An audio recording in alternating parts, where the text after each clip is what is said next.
Gloria a Dios. ¿Cuántos me acompañan diciendo gloria a Dios? Aleluya.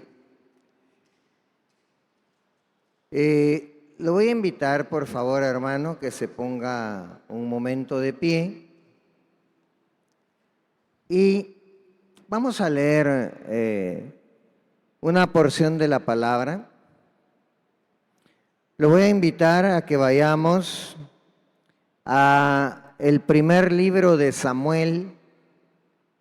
Primer libro de Samuel, capítulo número 16. Primera de Samuel, capítulo número 16. Y vamos a primero a leer el versículo 1 y luego vamos a dar un salto al versículo 7. Dice en el versículo 1: y el Señor dijo a Samuel: ¿hasta cuándo te lamentarás por Saúl, después que yo lo he desechado para que no reine sobre Israel? Llena tu cuerno de aceite y ve, te enviaré a Isaí, el de Belén, porque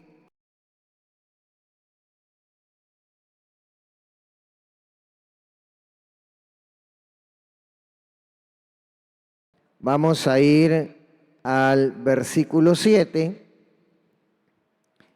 y dice la palabra: pero el Señor, bueno, leamos desde el 6. Y aconteció que cuando ellos entraron, vio a Eliab. Eliab era el hermano mayor de David. Entonces, aconteció que cuando ellos entraron, vio a Eliab y se dijo: ciertamente el ungido del Señor está delante de él. Pero el Señor dijo a Samuel: no mires a su apariencia, ni a lo alto de su estatura, porque lo he desechado. Pues Dios ve no como el hombre ve, pues el hombre mira la apariencia exterior, pero el Señor mira el corazón.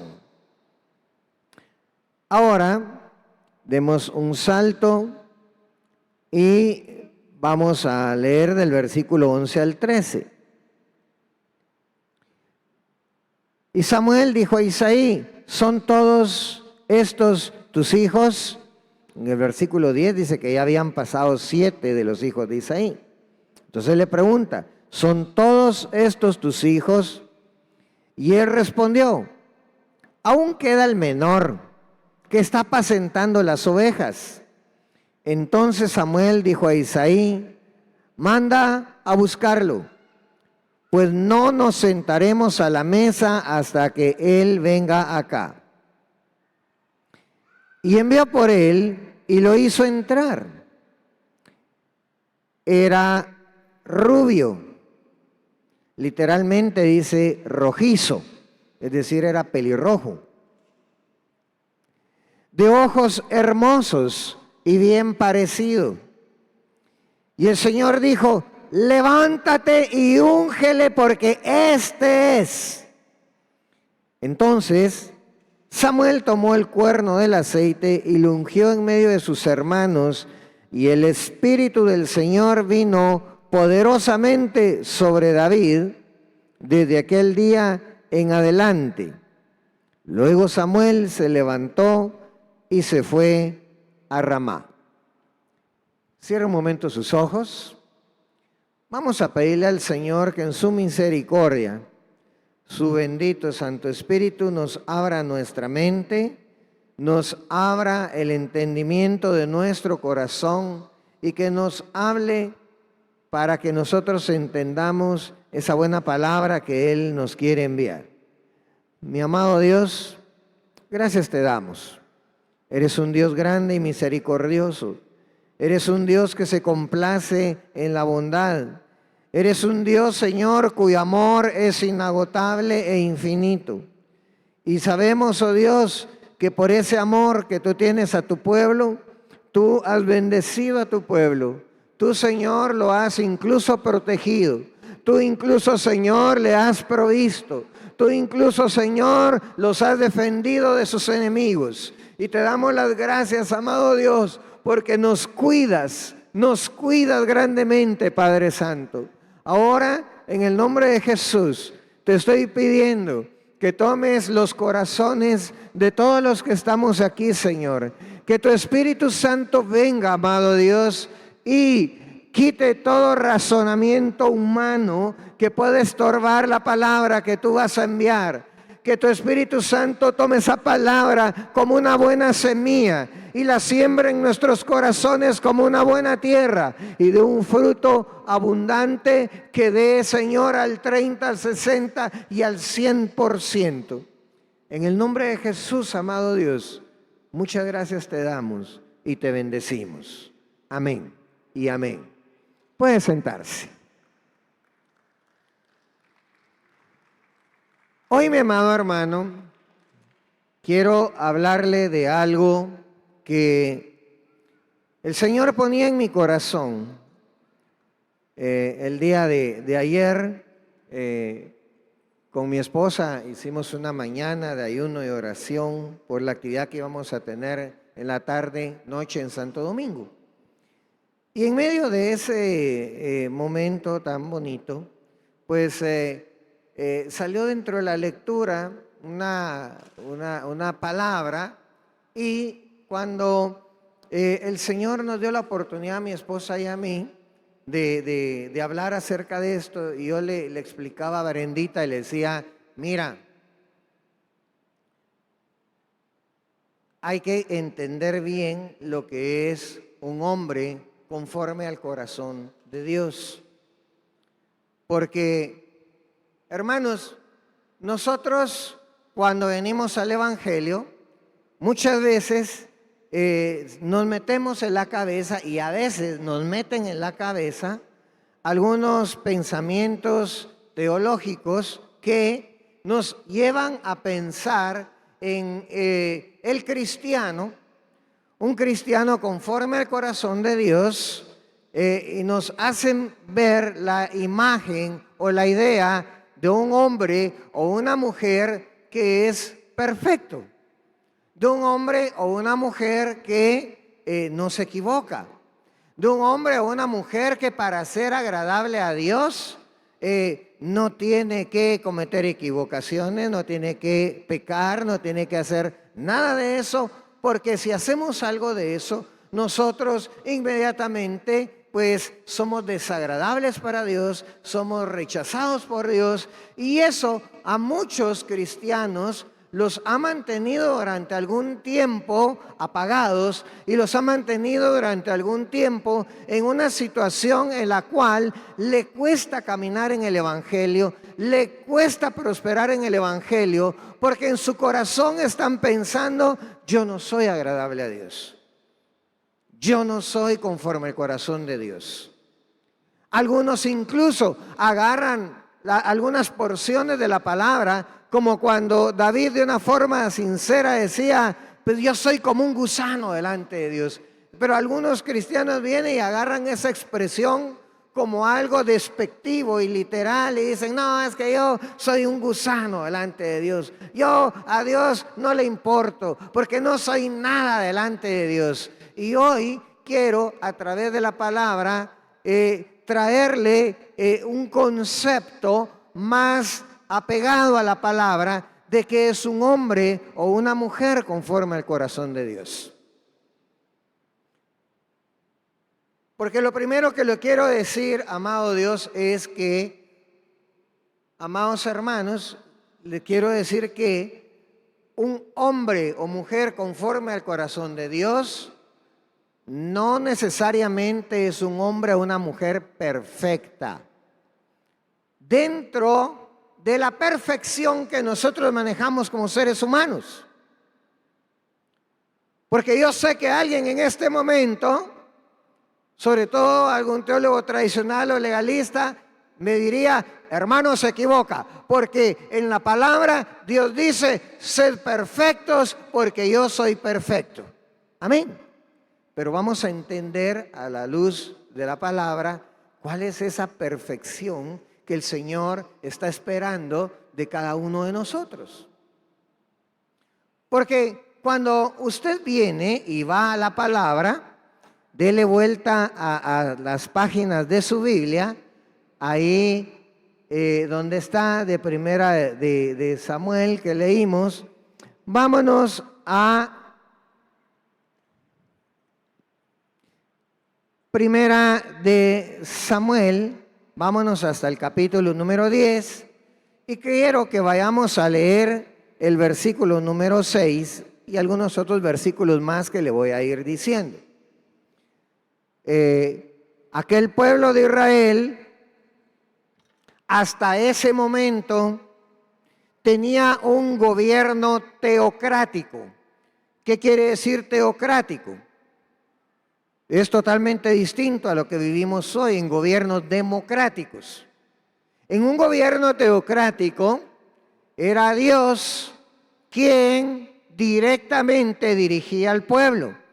Era Dios quien directamente le decía al pueblo por dónde caminar, qué hacer, qué no hacer, etc. Y lo hacía a través de los profetas. Dios levantaba profetas y a través de los profetas le hablaba al pueblo y le decía: esto es lo que espero de ti, esto es lo que quiero de ti, no hagas esto, no hagas aquello, ahora ven por acá, camina por aquí y por allá. Eso era un gobierno teocrático. Pero el pueblo de Israel, hermanos, levantó sus ojos, vio hacia los pueblos que estaban alrededor y vieron que esos pueblos no tenían un gobierno teocrático, sino que tenían un gobierno autocrático. Autocrático quiere decir que era manejado por una persona que los gobernaba, que les imponía su voluntad y esa persona les decía qué hacer. Esos gobiernos autocráticos eran manejados a través de reyes. Entonces vino aquel pueblo, levantó su vista, vio que los pueblos cercanos tenían reyes y ellos dijeron: ¿y por qué nosotros no tenemos rey? Póngame atención a lo que le voy a decir.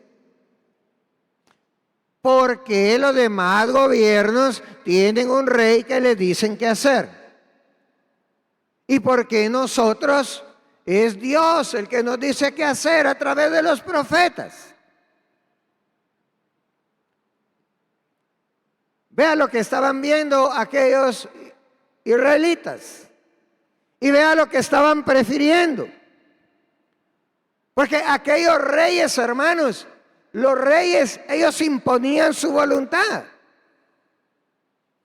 Aquellos reyes los cargaban con impuestos a sus súbditos. Aquellos reyes, su voz, sus mandatos eran leyes inquebrantables. Aquellos reyes incluso venían y de acuerdo a sus deseos carnales podían venir y decidir qué mujer quería y cuántas mujeres querían. Oiga esto, algunos de esos reyes venían y antes de que una pareja se casara, ellos tenían el derecho de poder tener relaciones sexuales con la que iba a ser esposa antes de que ellos se casaran. Y aquel pueblo de Israel no se fijó en todo eso. Ellos se fijaron en que ellos querían parecerse a los demás pueblos porque querían tener un rey. Cuando se lo dijeron a Samuel, Samuel se indignó. Samuel les dijo que no, ¿cómo iba a hacer eso? Que ellos se fijaran bien lo que estaban haciendo, porque estaban rechazando al verdadero rey, a Jehová de los ejércitos. Pero aquel pueblo no entendió, no quiso entender razones. Ellos dijeron: queremos rey, queremos rey. Samuel se los advirtió: ¿se dan cuenta que si les ponen rey, ustedes ya no van a tener voluntad? ¿Van a tener que hacer lo que les diga el rey? Mientras ahorita, aunque Dios les diga qué hacer, todavía Dios les da libertad para que ustedes puedan moverse con libertad. Con un rey ya no van a tener esa libertad. No nos importa, pues queremos. ¿Se dan cuenta? Les dijo de que ese rey los va a poder cargar con impuestos. Es cierto, Dios nos ha dicho que tenemos que dar diezmos. Y ese diezmo lo tenemos que traer, pero sabemos que es solo la 10ª parte. Un rey va a venir y les va a querer pedir no el 10%, les va a querer pedir tal vez el 30, 50 o hasta el 100% de lo que ustedes están produciendo. No nos importa, queremos rey. Bueno, entonces, en contra de la voluntad de Samuel, mero molesto, enojado, viene el Señor y le dice a Samuel: Samuel, no te están rechazando a ti, me están rechazando a mí, le dice el Señor. Les voy a dar gusto, les voy a dar un rey. Y viene el Señor y le dice a Samuel: mira, vas a ungir por rey a Saúl. Y ahora sí, vamos al capítulo 10.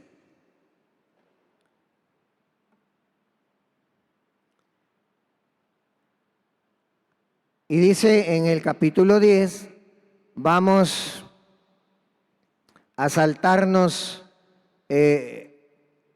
la lectura. Mejor les voy a explicar antes de leer el versículo que quiero que leamos. Viene el Señor, le había dicho a Samuel: mira, vas a ungir a Saúl. Se perdieron unas asnas, Saúl anda buscando las asnas, pero tú vas a ir y lo vas a ungir a él como rey. Y dentro de lo que le vas a decir que va a suceder para que él sepa que sí, él va a ser el rey de Israel, es que, y le da algunas señales. Dentro de esas señales vino Samuel y le dijo: mira, te vas a encontrar a 3 personas que van caminando, llevan 3 tortas de pan, llevan agua, y esas personas te van a dar 2 de sus tortas. Es decir, 3 de los que iban ahí iban a renunciar a una de sus tortas y se las iban a dar. Agárralas, le dijo, no las vas a rechazar, agárralas. Luego le dijo: te vas a encontrar a una compañía de profetas que van a estar subiendo frente a la guarnición filistea, y esas personas van a estar profetizando. Y cuando tú te encuentres con esas personas que van a estar profetizando, el Espíritu de Dios va a venir sobre ti, vas a profetizar y tu corazón va a ser cambiado. Versículo 6. Entonces el Espíritu del Señor vendrá sobre ti con gran poder, profetizarás con ellos y serás cambiado en otro hombre. Saltemos al versículo 9. Y sucedió que cuando él volvió la espalda para dejar a Samuel, oiga esto, Dios le cambió el corazón. Y todas aquellas señales le acontecieron aquel día. Versículo 10, final. Y el Espíritu de Dios vino sobre él con gran poder y profetizó entre ellos. Oiga, aquel Samuel no andaba buscando el reino.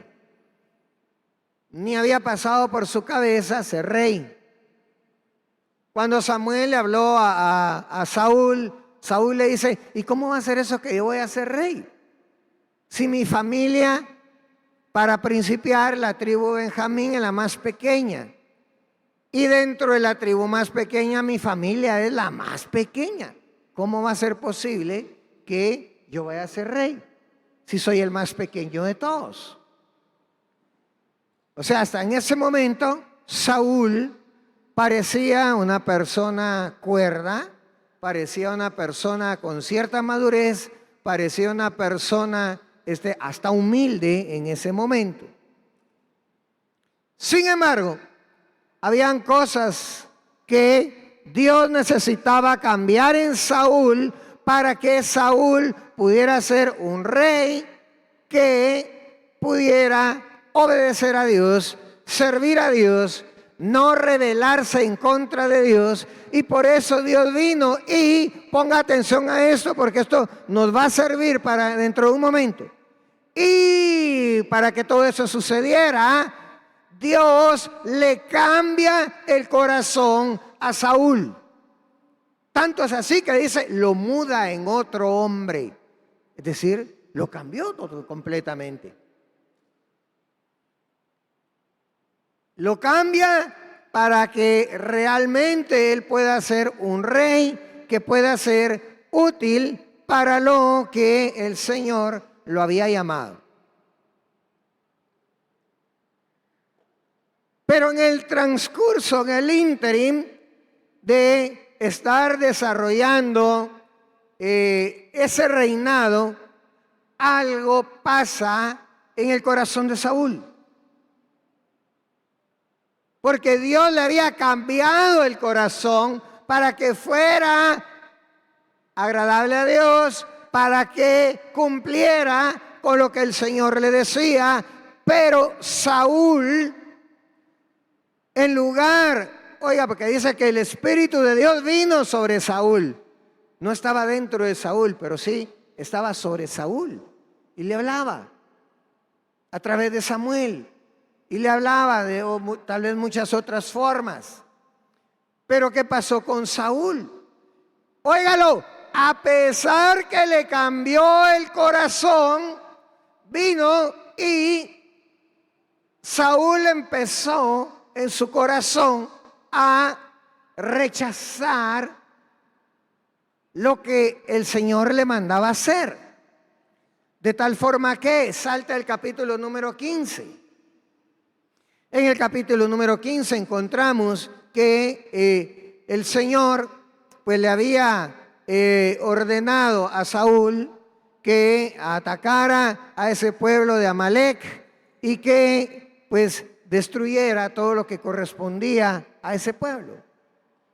Pero vino Saúl y en lugar de hacer lo que Dios le dijo, capítulo 15, versículo 9, dice: pero Saúl y el pueblo perdonaron a Agag, era el rey de Amalec, y a lo mejor de las ovejas, de los bueyes, de los animales engordados, de los corderos y de todo lo bueno, y no lo quisieron destruir por completo. Pero todo lo despreciable, todo lo que no tenía valor, eso lo destruyeron totalmente. Versículo 10 y 11. Entonces vino la palabra del Señor a Samuel diciendo: me pesa haber hecho rey a Saúl, porque ha dejado de seguirme y no ha cumplido mis mandamientos. Y Samuel se conmovió y clamó al Señor toda la noche.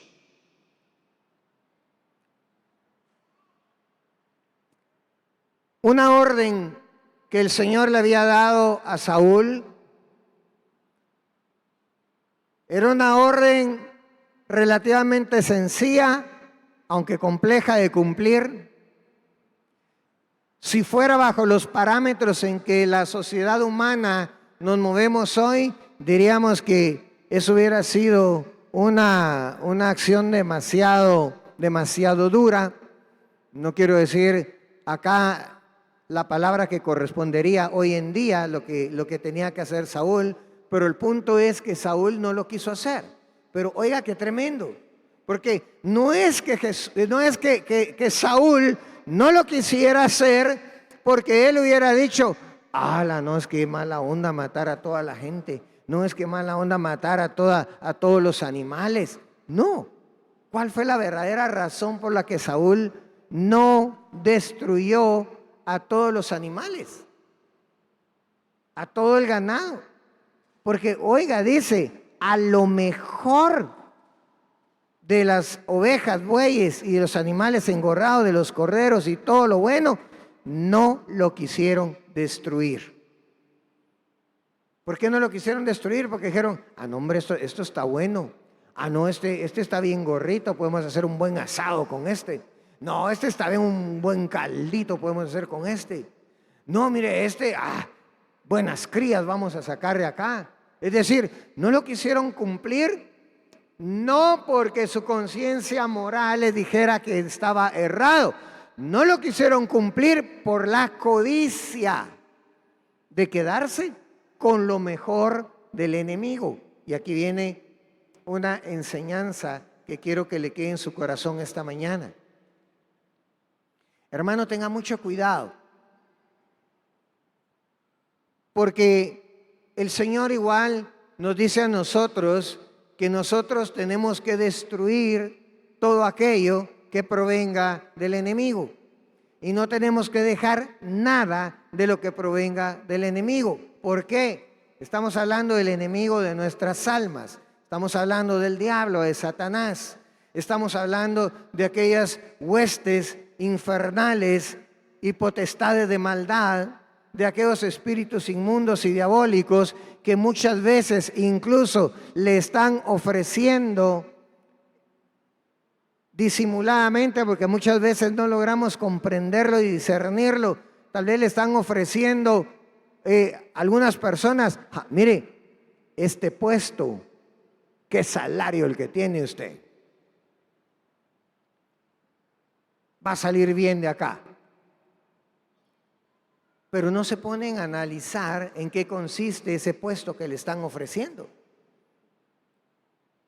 Posiblemente en ese puesto sí van a hacer bastante dinero. ¿Pero por qué? Porque en ese puesto posteriormente le van a ofrecer algunos negocios que son turbios. Posiblemente le van a ofrecer algunos negocios corruptos. Y que usted, con tal de que no le quiten el puesto, con tal de no quedarse sin trabajo, viene y dice, bueno, está bueno, y en el camino se da cuenta que empieza a generarle ciertas ganancias y después se queda metido en ese problema y no se está dando cuenta que eso que le estaban ofreciendo ahí no era ni más ni menos que el ganado engordado que los amalecitas tenían.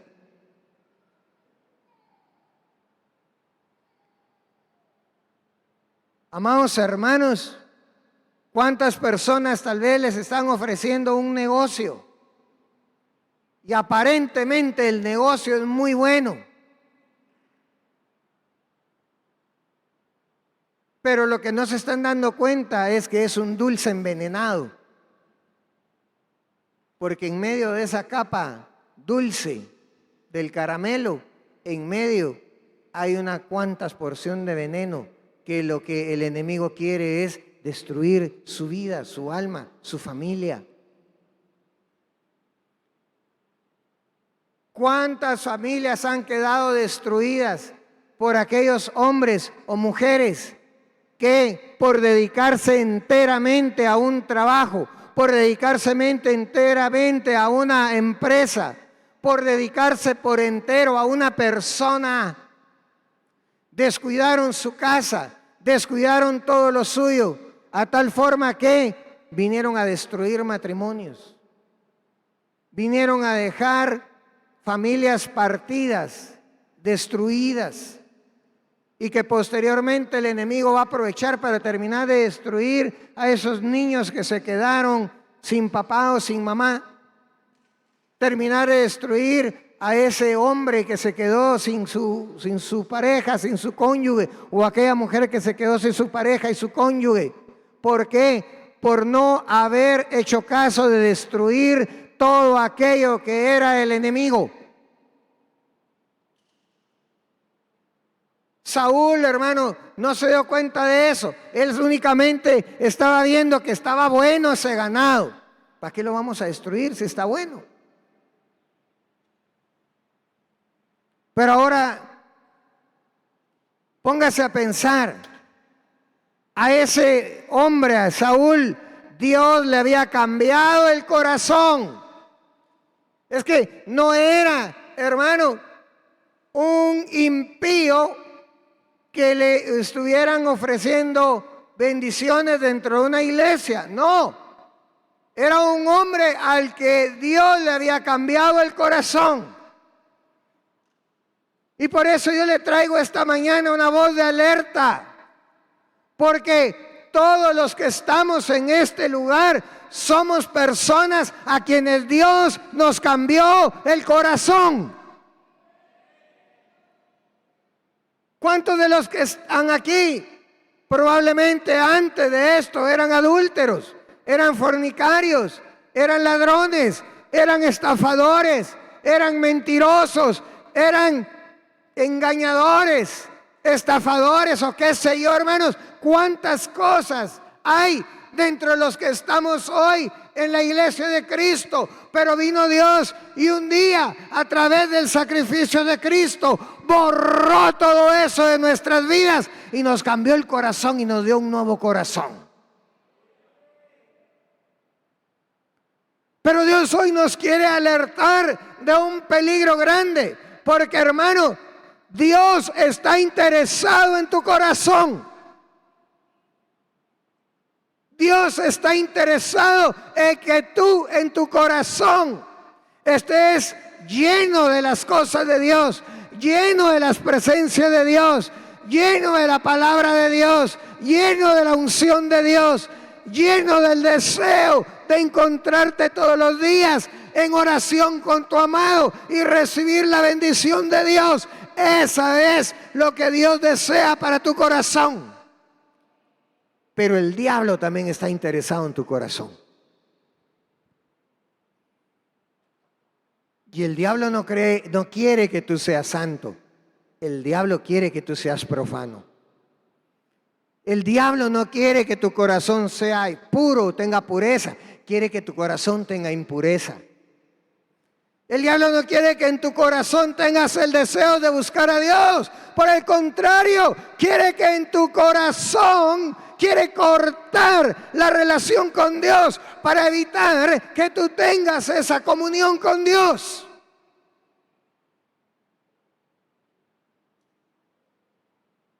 Y hermano, no le estoy hablando de misticismo. No le estoy hablando, hermano, como alguien puede pensar, este hermano bien legalista, en esa iglesia deben ser bien legalistas. No, hermano, sino que le estoy hablando precisamente de lo que habla la palabra de Dios cuando dice que el propósito de la palabra de Dios es que tengamos una relación correcta con Dios. ¿Por qué está usted aquí escuchando palabra?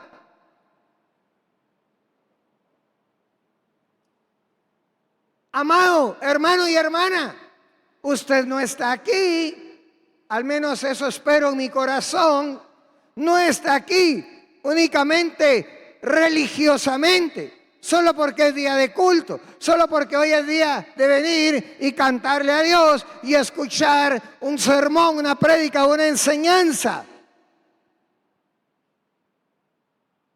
Porque el propósito de Dios para su corazón es que la palabra de Dios lo lleve a tener una relación correcta con Dios. Párese un momentito, por favor. Párense un momento.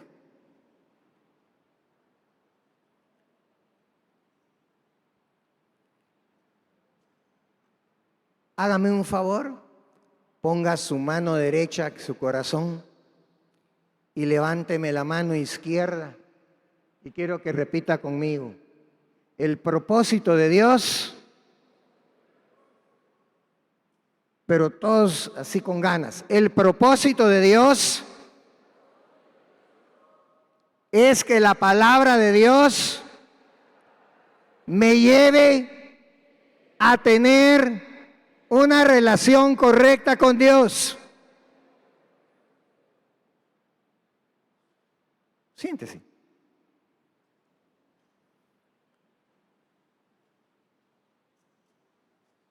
Hermano, aunque se supone que usted todos los días debería leer la palabra de Dios en su casa, pero la verdad es que la mayoría no lo hace. cuando usted viene a los cultos a recibir palabra de Dios, lo que el Señor quiere es que esa palabra se haga efectiva y viva en su corazón para que usted pueda vivirla y tener una relación correcta con Dios. Saúl no entendió eso. Puede sentarse, hermano Arbalindo. Saúl no entendió eso. Ni siquiera le interesó. A él le interesó que ya era rey. A él le interesó que ya tenía poder. A él le interesó que ya tenía dinero. A él le interesó que ya tenía fama. A él le interesó que ahora podía decirle a todo el pueblo de Israel lo que tenía que hacer. Y a él le interesó que él era el mandamás de Israel. Y aquel corazón que Dios le había cambiado a Saúl, Saúl lo volvió a cambiar a lo que era antes. Y ese es el peligro del que yo quiero levantarle una advertencia esta mañana, hermano y hermana. En el amor de Jesucristo,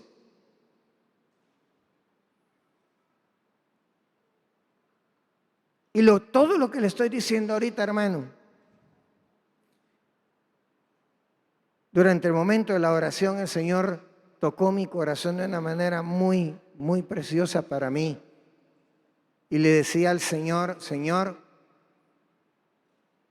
que no sea Kenneth Anleu el que le hable hoy al pueblo, que no sea palabra de sabiduría humana, sino que sea tu Espíritu Santo el que nos hable esta mañana.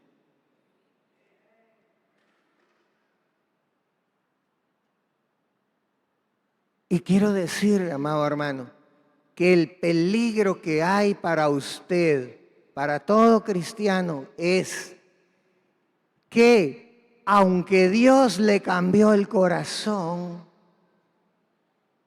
si nosotros dejamos que el enemigo empiece a operar en nuestro corazón, pueda ser cambiado ese corazón, y aquel corazón que era un corazón de piedra y Dios lo convirtió en un corazón de carne, se empiece a endurecer nuevamente, porque eso es lo que el enemigo quiere. Pero Dios quiere que su corazón siga palpitando, palpitando, y así como el corazón hace lup dup, lup dup, lup dup, su corazón diga Jesús, Jesús, Jesús, Jesús.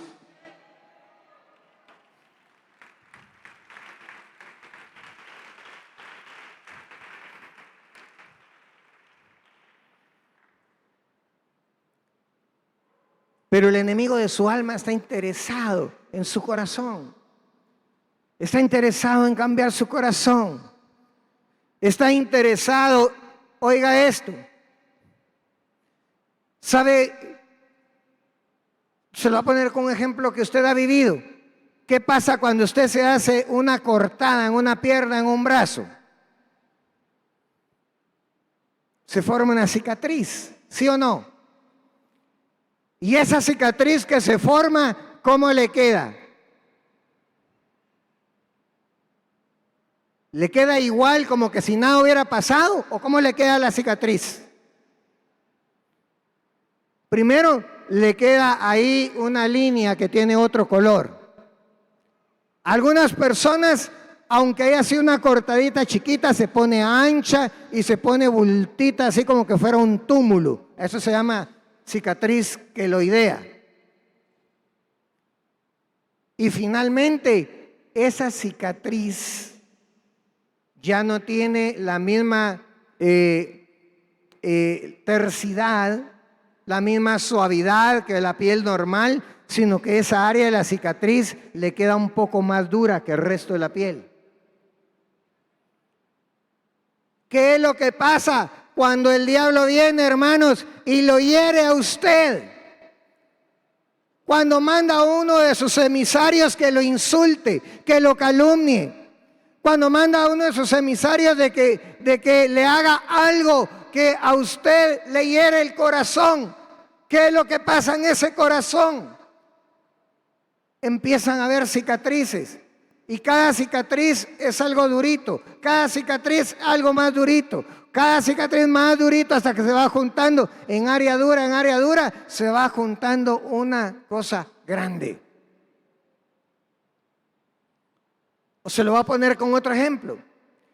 ¿Qué pasa en el corazón de una persona que le da un infarto al miocardio?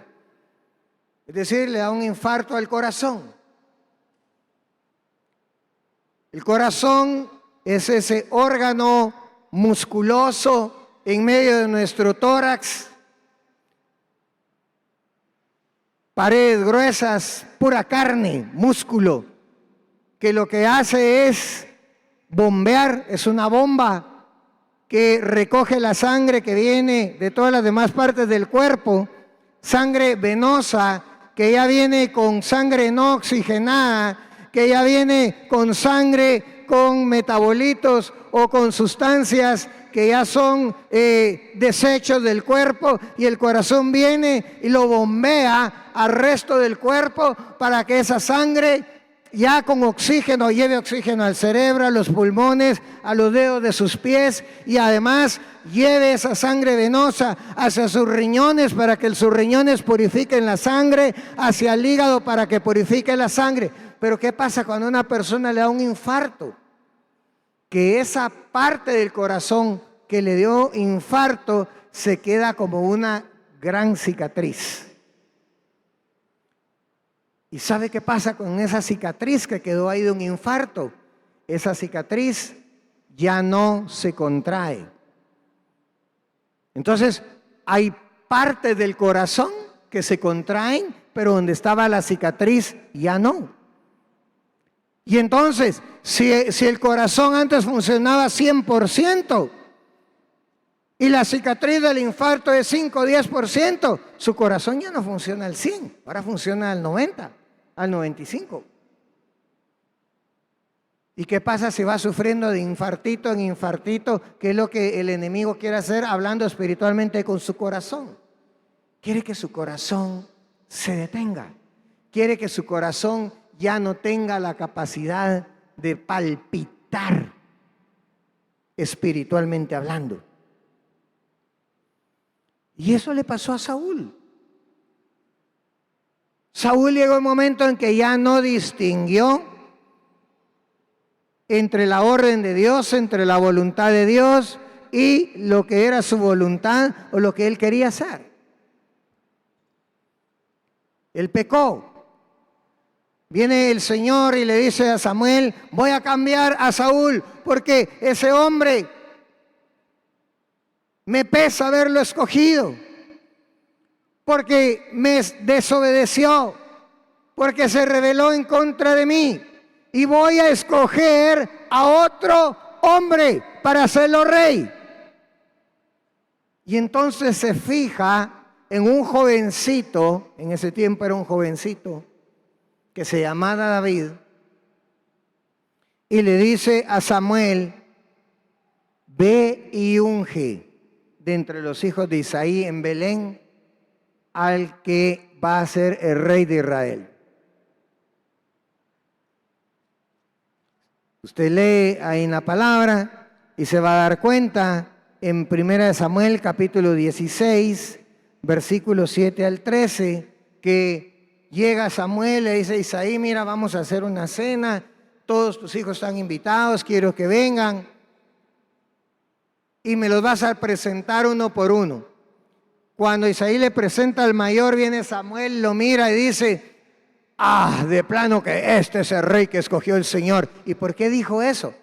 Ah, porque qué estatura la que tiene, qué musculoso es, que se mira que es un valiente guerrero y además es bien guapo. Este fulano, este va a ser el próximo rey de Israel.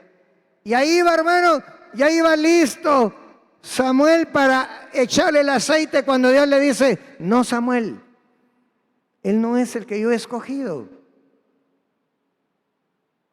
Me imagino a Samuel quedándose así.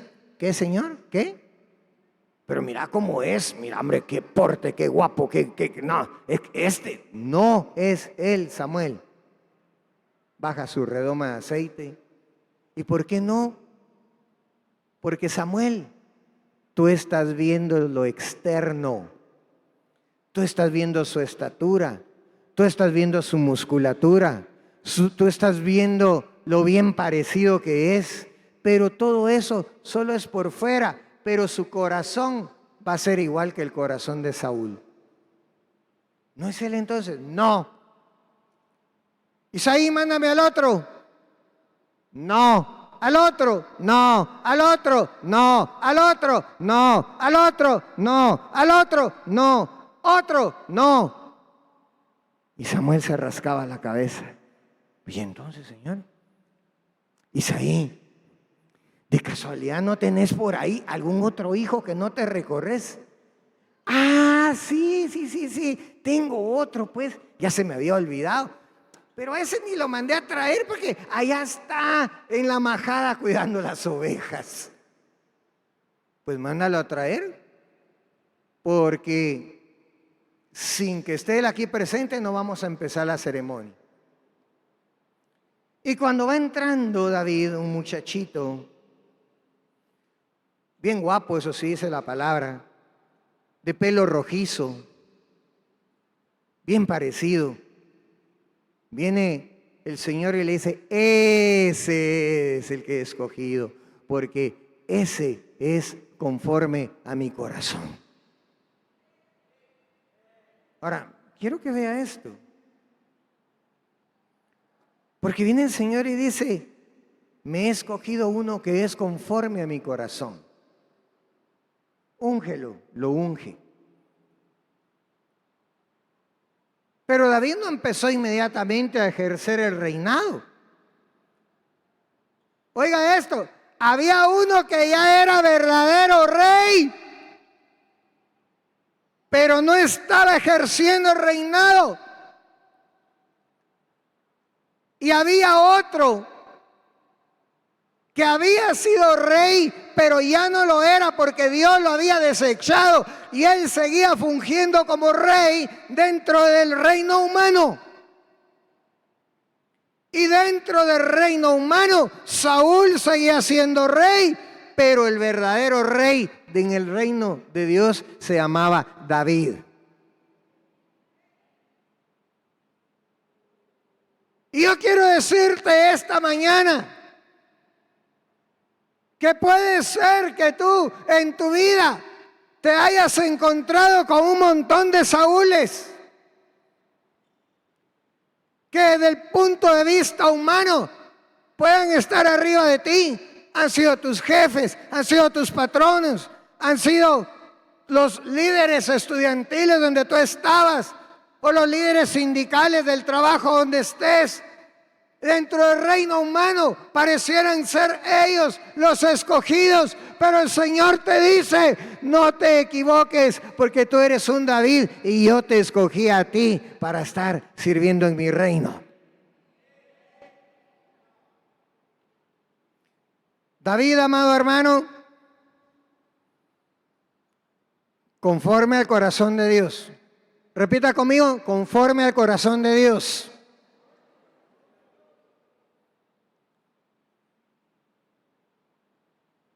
Con el tiempo, Saúl murió. No interesan para los efectos de esta prédica los detalles, él murió. David ascendió al trono. Y estando David en el trono, viene y empieza a cometer errores. Digámoslo en buen chapín, empieza a meter la pata. Se equivoca. Y en unas cosas no eran equivocaciones, eran pecados y grandes. Un día de estos David estaba en su fortaleza, en su casa, en la terraza. Dice que en lugar, porque era el tiempo de salir a la batalla, pero no tuvo ganas de ir a guiar al ejército. ¡Ay, que vayan mis generales! Se quedó él ahí en la terraza, y estando en la terraza, mira en el patio de una casa abajo y ve a una mujer hermosa que se estaba bañando. La vio, la deseó, la mandó a traer, adulteró con ella y esa mujer quedó embarazada. Oiga lo que le voy a decir, el hombre conforme al corazón de Dios, cometiendo pecado. El hombre conforme al corazón de Dios, adulterando. Pero la cosa no se quedó ahí. Cuando Betsabé le mandó a decir a David, mira David, ¿qué vamos a hacer? Porque ahorita estoy embarazada.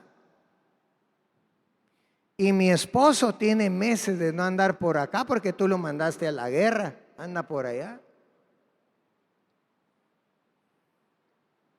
¿Y qué vamos a hacer? Vino David y empezó a maquinar, bueno, ya sé qué voy a hacer.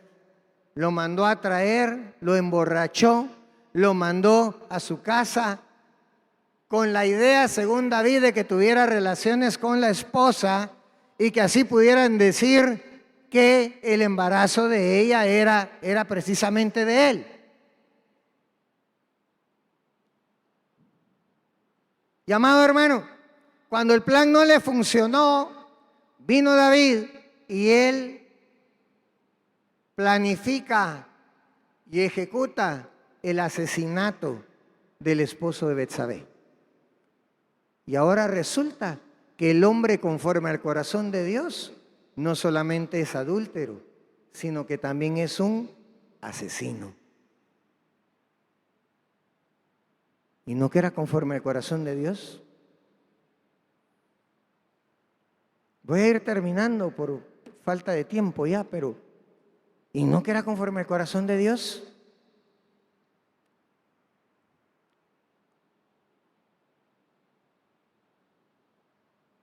En una ocasión hace muchos años atrás, cuando estábamos haciendo la especialidad de cirugía, viene un amigo cristiano, mucho más tiempo ser cristiano que yo, pero menos maduro que yo, espiritualmente hablando. Y me dice un día, a mí me cae mal David. ¿Y por qué te cae mal David? Porque mira ese David, el pecado de David fue más grande que el pecado de Saúl. Y a Saúl no lo perdonó Dios, y a David sí lo perdonó Dios. ¿Por qué? Si el pecado de David era más grande que el de Saúl, me decía él.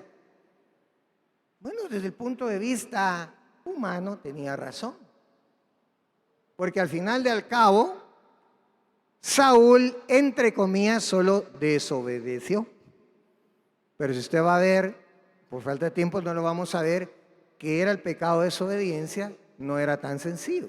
Pero bueno, si usted compara desobediencia con asesinato, ¿cuál pecado es más grave? Según usted, ¿qué pecado es más grande? ¿Desobedecer o asesinar? No me deje predicando solo, porque no me contesta. Yo sé que usted ya sabe la respuesta. ¿Por qué no se anima a decirla? Pues obviamente pareciera más grave asesinar. Y entonces, ¿por qué a David sí lo perdonaron? Porque un asesino no parece un hombre conforme al corazón de Dios. Pero cuando usted va a leer, ya no lo vamos a hacer por falta del tiempo, cuando usted va a leer el Salmo 32 y va a leer el Salmo 51, se va a encontrar a un David con un corazón completamente arrepentido, con un corazón, hermanos, que sabía que le había fallado no solamente a Urías, no solamente a Betsabé, sino principalmente le había fallado a Dios. Sabía que había pecado contra Dios. La consecuencia de ese pecado, hermano, le había afectado tanto que dice en uno de esos salmos, yo ya no comía, mi piel se me pegó a los huesos. Imagínense, a tal punto llegó David por el pecado, se volvió anoréxico, se le fue el hambre, Se puso esqueletudo, solo piel y huesos era ya David. Y dice en otro salmo, es que yo no podía ni dormir, le dio insomnio. Parezco búho que en los tejados canta en las noches despierto. Así parezco yo, porque el pecado que había en él, hermano, lo sabía él. Siendo un hombre conforme al corazón de Dios, sabía él que ese pecado lo estaba apartando de Dios y que no quería estar apartado de Dios. Y cuando manda al profeta Natán y le da el mensaje al profeta Natán, David reconoce: yo reconozco que he pecado. Reconozco que yo le fallé a Dios y merezco un castigo. David bajó la cabeza. Natán empezó a caminar. Cuando le habla a Dios a Natán y se regresa, le dice: David, porque has sido sincero y tu corazón sincero conforme al corazón de Dios pidió perdón sinceramente, Dios te perdona. Y dice el Salmo 32, bienaventurado aquel cuyos pecados han sido perdonados y borrados.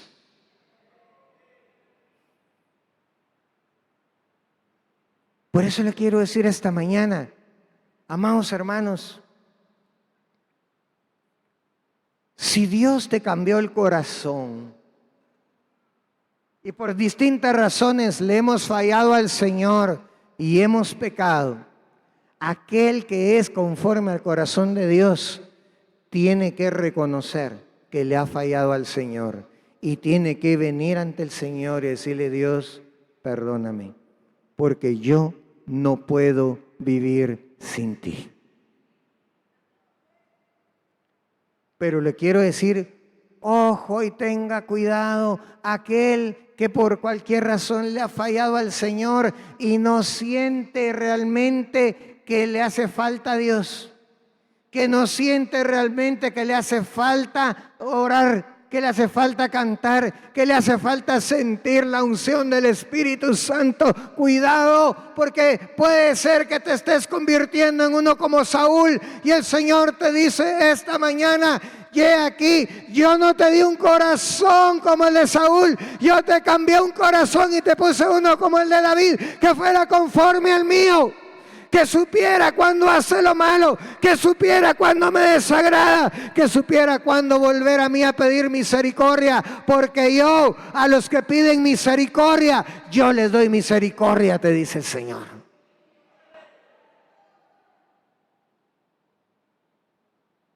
No estás llamado a ser perfecto, no cometer errores. Estás llamado a ser perfecto como Dios. Que Dios, hermano, al que Él le pide perdón, Dios lo perdona. Por eso el Señor nos dice: ustedes perdonen sus pecados unos a otros. Estamos llamados a ser perfectos como el corazón de Dios, que es justo, y tenemos que buscar ser justos. Pero ese llamado a tener un corazón conforme al corazón de Dios no quiere decir que no vayas a cometer errores, no quiere decir que no te vayas a equivocar, no quiere decir que no vayas a pecar, pero sí quiere decir que cuando lo hagas, acude lo más pronto posible ante el Señor a ponerte a cuentas con Él. Ponte de pie.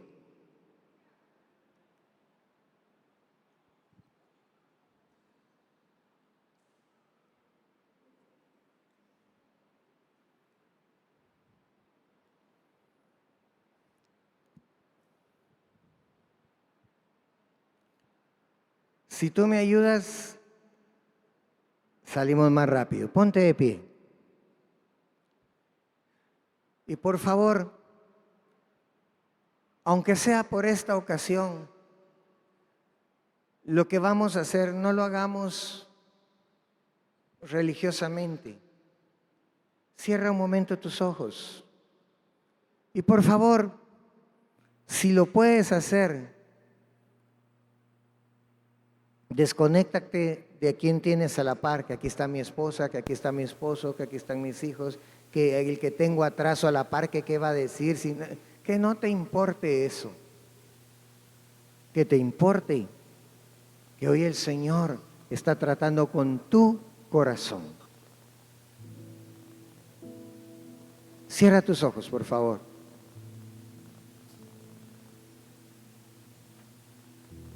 Y escucha lo que te voy a decir, porque lo que sentía en mi corazón es que muchas personas que están aquí y que están viendo este mensaje se han estado limitando en buscar a Dios como deben hacerlo, porque el enemigo los ha estado acusando en su corazón y les ha estado diciendo: ay no, así como sos, con ese carácter, ¿cómo vas a pensar que Dios te va a querer? No, si con esa forma en que vos sos, ¿cómo va a recibir Dios tus oraciones? No, si con esa metida pata que hiciste, ¿cómo va a ser que Dios va a escuchar lo que tú le quieras decir? Pero hoy Dios te quiere decir: mira, no importa si tus errores son tan grandes, no importa si tus pecados son como el rojo encendido, como la escarlata o la grana. Porque si hoy tú crees en mi misericordia y pides misericordia, yo hoy voy a tener misericordia de los que quiera tener misericordia, te dice el Señor. Ahí donde tú estás, solo te voy a pedir. No lo había pedido y hay hermanos que lo están haciendo, pero si tú necesitas hoy pedir misericordia, ¿por qué no te volteas un momento ahí en tu silla, doblas tus rodillas un momento y empiezas a hablar con tu Señor? Si tú te has sentido acusado por el enemigo y el enemigo te ha estado diciendo: no hombre, ¿cómo vas a ser agradable a Dios? No hombre, ¿cómo vas a pensar que...? Hoy el Señor te dice: mira,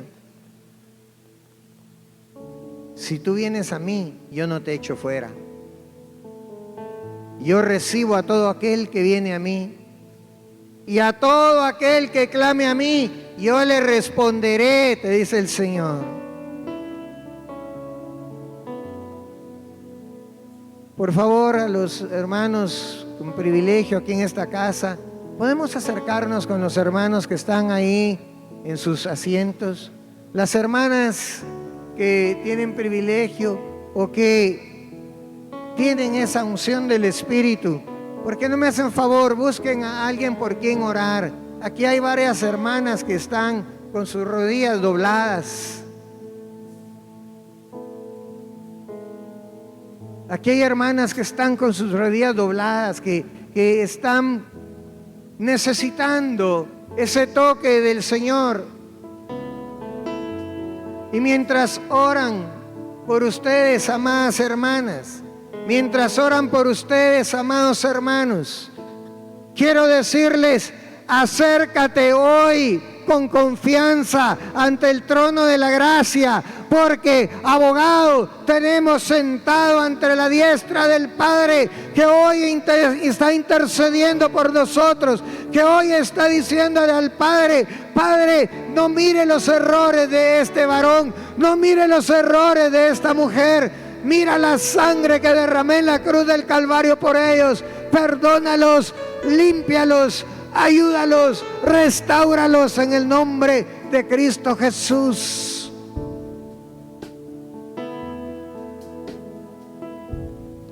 A ti que te quedaste parado, ¿puedes levantar un momento tus manos ahí donde estás parado?